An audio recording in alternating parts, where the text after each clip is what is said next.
नमस्कार आप सभी को। हमारे खाने में हानिकारक चीजें मिलाई जा रही हैं। क्या हम सुरक्षित हैं? क्या ये सरकार की जिम्मेदारी है या हमारी भी कुछ जिम्मेवारियां हैं? क्या हम इस समस्या की गंभीरता को समझते भी हैं? और क्या हम आने वाली पीढ़ियों के लिए इसके परिणामों की कल्पना भी कर सकते हैं? नहीं। चलिए इस वीडियो के माध्यम से समझते हैं। सभ्य समाजों में धार्मिक ट्रस्ट और सामाजिक संस्थाएं आम तौर पर जन कल्याण के लिए काम करते हैं। उन्हें हर साल करोड़ों रुपए का दान मिलता है और उनका काम ईमानदारी और पारदर्शिता के साथ सामाजिक उत्थान के लिए काम करना होता है, जहां सरकारी संस्थान या प्राइवेट कंपनियां काम नहीं कर पाते।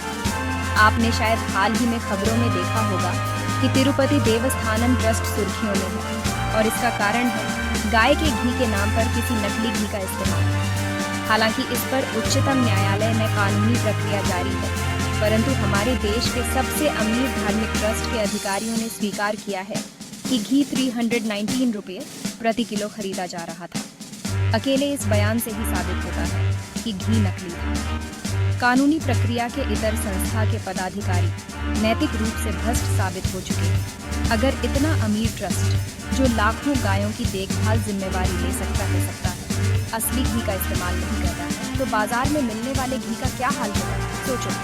और हमारे देश में करोड़ों गायों को कचरा खाने के लिए मजबूर करने के लिए जो संस्था सबसे ज्यादा जिम्मेदार है, वो निस्संदेह तिरुपति देवस्थानम ट्रस्ट में है। अगर तिरुपति देवस्थानम जैसी संस्था जिस पर करोड़ों भक्तों का भरोसा है असली घी के लिए पैसे नहीं दे रही है, तो आवारा गायों की परवाह कौन करेगा और उसके लिए फंड कहां से आएगा? ये सवाल हमारे सामने है और इसका जवाब हमें खोजना है। इसके अलावा देश में हर दिन नए नए मुद्दे सामने आ रहे हैं। थूक, लार, पेशाब और दूसरी हानिकारक चीजें खाने में मिलाई जा रही हैं। हमारे देश में लाखों लोग सड़क किनारे ढाबों, रेस्टोरेंट और घरों में काम करते हैं। कुछ रिपोर्ट और वीडियो दर्शाते हैं कि यह समस्या कितनी व्यापक है। क्या सिर्फ कानून बनाकर सरकार इसे रोक सकती है? नामुमकिन।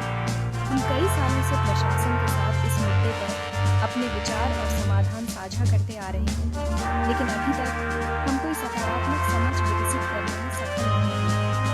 इसका मतलब है कि राजनीतिक नेतृत्व का मानना है कि इस समस्या का समाधान सिर्फ पुलिस या राजनीति से ही हो सकता है।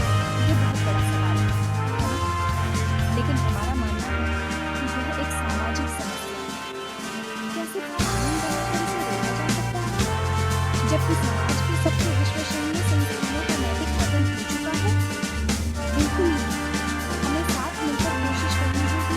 हमें संस्थागत बदलाव लाना होगा और इसे हल करने के लिए हमें नैतिक सामाजिक संस्थाओं की जरूरत है। हमें एकजुट होकर कदम उठाने होंगे ताकि हम आने वाली पीढ़ियों को समाज के इस सबसे बुरी पहलू से बचाने की कोशिश करें। तो बताइए, क्या आप भी सामाजिक बदलाव चाहते हैं? कमेंट करें और अपने विचार साझा करें या लिंक पर क्लिक करें और हमारे साथ इस बदलाव का हिस्सा बनें।